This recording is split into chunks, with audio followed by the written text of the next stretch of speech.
Hello everyone, this is Priyasha Das from XAT, and in this video we will be discussing the important topics of quant with respect to the XAT examination. Now I've been getting multiple queries and many of you, to be very honest, if out of 10 people, 2 people face difficulties in decision making, 2 people face difficulties in verbal, but the remaining 6 are facing problems in the quant section. So this video is totally dedicated to all the folks out there and also to the ones for whom the quant section is easier, because even if you know that which topic is getting more weightage, then that will help you to maximize your scores also, right? So we'll get started, but I'll tell you how I divided my attention into two things. Okay, I'll not tell you that I am a mascot or I am a very brilliant person with respect to quants or something. No, not really.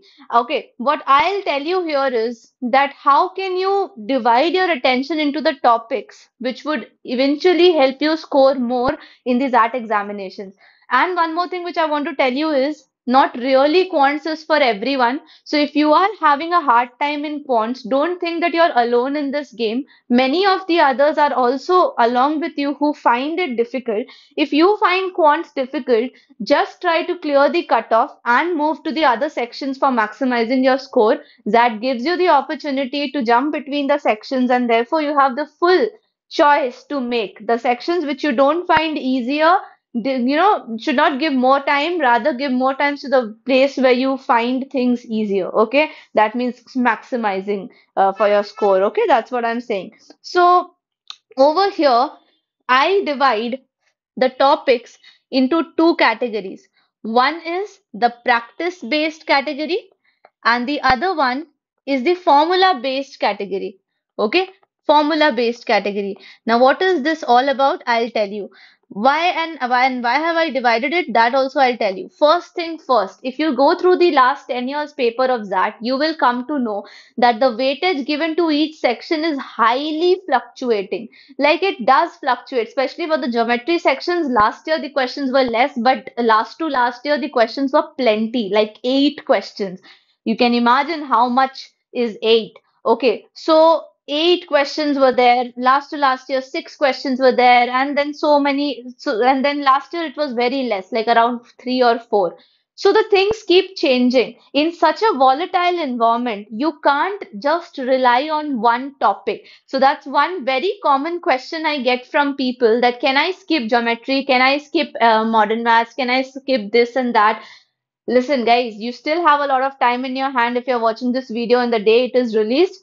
And let me tell you this very, very clearly, that you should not leave any topic, because I'll tell you what happened with me. I also think I have told this in one of my videos, that there was a very easy question of median. Yes, statistics. The topic name is statistics, and there was a very easy question where I have to find out the median. And you would not believe me, I was not able to remember the definition of median. I was so sad, but then I pressed on my mind, thought for 1 minute, and then I was finally able to recall it. So, had you been, knowing these formulas only would have helped you in 1, 2, 3 questions minimum. And this will eventually, like 1 mark is going to change your percentile by too much. Okay, like depending upon which area you're falling. If you're falling on the higher end, that is above 98 percentile or 95 9 percentile, the increment will be lesser. But if you are on the middle side, where your score is ranging between 80, 85, 90, 95, 98, in that range, 1 mark will also make a huge difference in your percentile. So please don't think of skipping any topic. Read through every topic's formulas and examples. This is the bare minimum you can do. The bare minimum I expect you to do is just to look out for the formulas and the examples. That's all. Now, why have I divided it into practice based and formula based? There are some topics in math and quants which require a lot of practice. Just knowing the formula, for example, just knowing the formula of TSD, or let's say time, speed, distance, okay, time, speed, distance, and time and work, will not be enough for you to solve all the questions in the examination. Like I'll tell you, somewhere around 3 to 4 questions are asked from time, speed, distance, and time and work in the XAT paper, seen across 10 years paper. So you can expect this question to come for sure, but this is a practice-based topic. That means only going through the examples and only going through the questions, or let's say formulas, will not help you. You also have to solve at least 20 questions from this topic so that you know the variety of questions coming under it. So this is practice-based.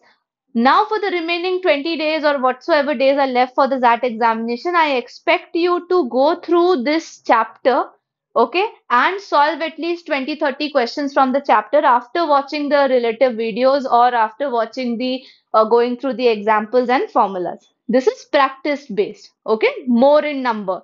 Similarly, we also have a topic called profit and loss. And I also include partnership here. Partnership questions are asked in that. Okay. So profit and loss, partnership, these questions come around two or three in number approximately. So they are also slight important. But again, this can only be achieved if you practice at least 20-30 questions because you will find a bit of variation. Okay, you will find a bit of variation in every question. So if you practice at least 20 different types of questions coming under the topic of profit and loss, आपने एक बार सबको touch कर लिया है, अब आप related question solve कर सकते हो. That gives you the confidence. Okay, before moving to the other topics of practice based, let me tell you something which will really help you clear the cutoff. Yes, you heard me right. Okay, clearing the cutoff.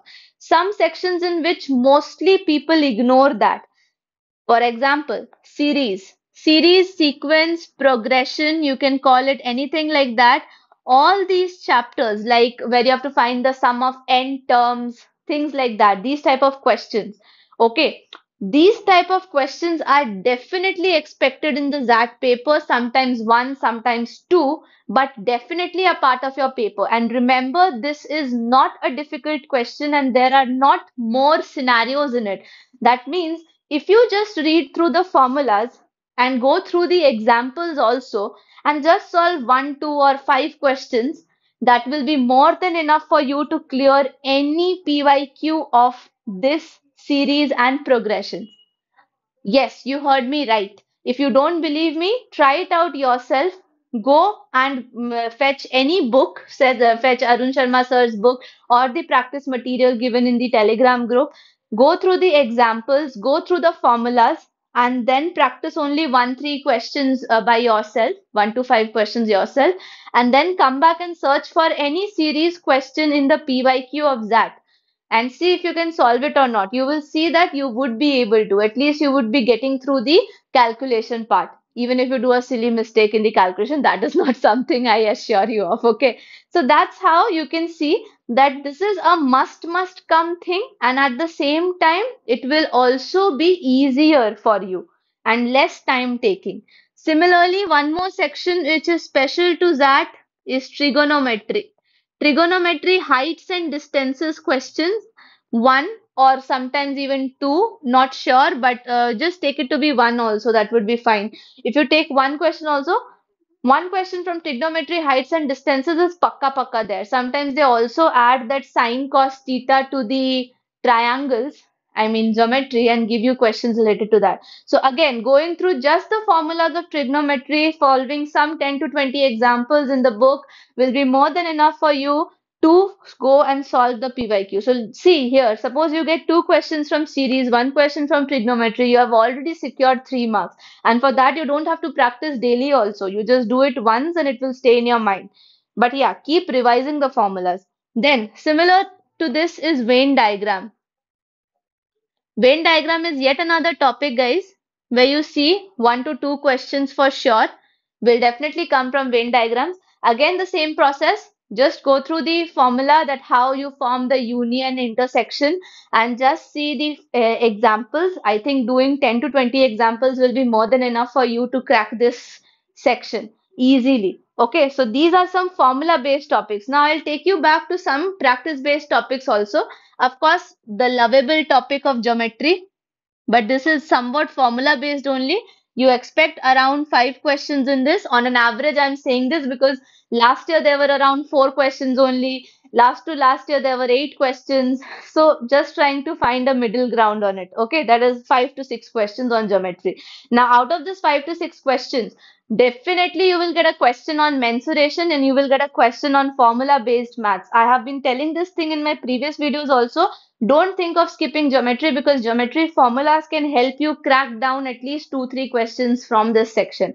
So don't ever try to go down on this. Okay. Now, the second thing which I want to tell you here in this section is number system. I know many of you don't like number system, including me, okay? So I also don't like number system at all. But the thing is that number system will help you a little, okay? In case of general questions, okay? General questions in the sense like, power to power questions or things like that. So again, it needs practice. So only if you are good at it, go for it. Otherwise, I'm not asking you to skip it, but in the exam, if you want to avoid that question, you can avoid that question. But learn it and go. What if you get a question which you have learned?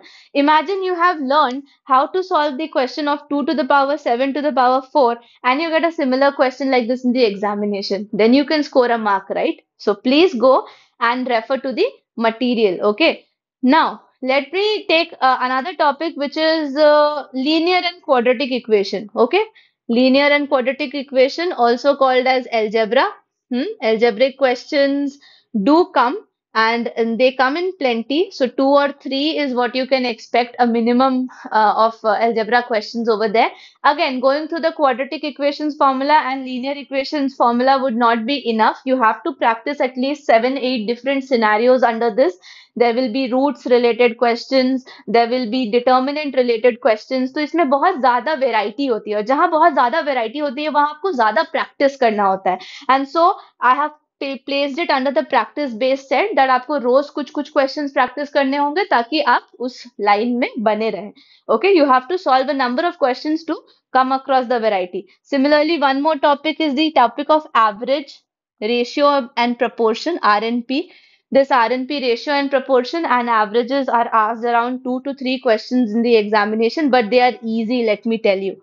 Okay, these questions are way easier. So don't even think of skipping it out. Okay, please read it, please learn through it, but you have to practice a number of questions here. Like after going through the after going through the examples, please do some questions from the exercises also so that even LOD one will be more than enough if you do, but do it because that will definitely be a part of your paper. Now, adding on to formula based a little. Formula base में और जो है जो मेरा प्यारा है उस पर मैंने बहुत सारे वीडियोस भी बनाए हैं वो है PNC that is permutation combination and probability this is again a section in from which you can expect around 1 to 2 questions for sure. But what you need to keep in mind for PNC and probability is that you need to know the distinction between P and C, that is when to use probability, I mean when to use permutation, when to use combination, and the different types of questions related to cards, related to balls, okay, probability. You can also refer to my videos on this. That will be helpful for you guys. And if you just do that and go through examples 10, 20, more than enough for you to crack 1, 2 questions in the paper. Again, one very cute section, logarithms. Okay, logarithms are asked 1 or 2 questions of log, but simple formula based. So again, I would like to draw your attention to log where you are expected to do this because it's way too easy. Okay, now enough of practice based, enough of formula based. I want to tell you people about one type of question which you will definitely get, but I have no idea where to place it.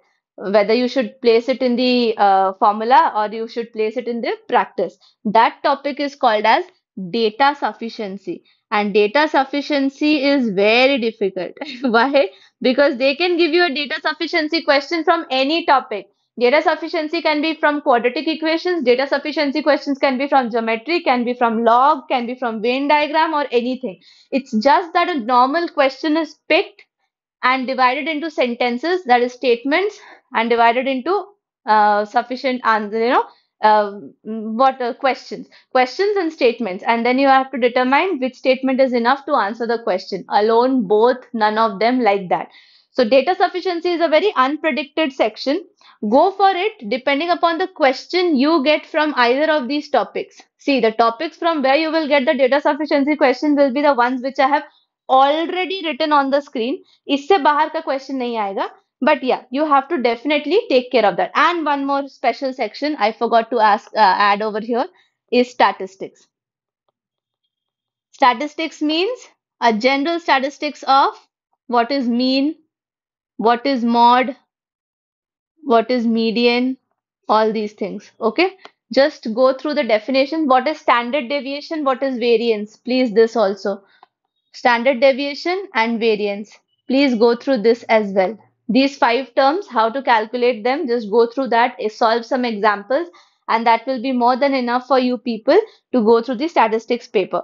Now, along with it, I know that you guys will be asking me that what to do with the DI section. For the DI section, I'll be specially making a different video in which I tell you what topics to focus on and how to go through the paper. And for this video, I'll only, wind up with this important topics for you, and just make sure that you practice based on this, that which are formula based, which are practice based, which needs everyday practice for the upcoming days, and which needs only one time attention. So you decide accordingly and get prepared. That's all for this video, guys. If you like it, you know what to do. You have to like this video and share it with more and more people. And if you're new to the channel, please subscribe to the channel as well for more such updates. And I'll be coming back. But then before that, take care of yourself and study hard. Thank you so very much.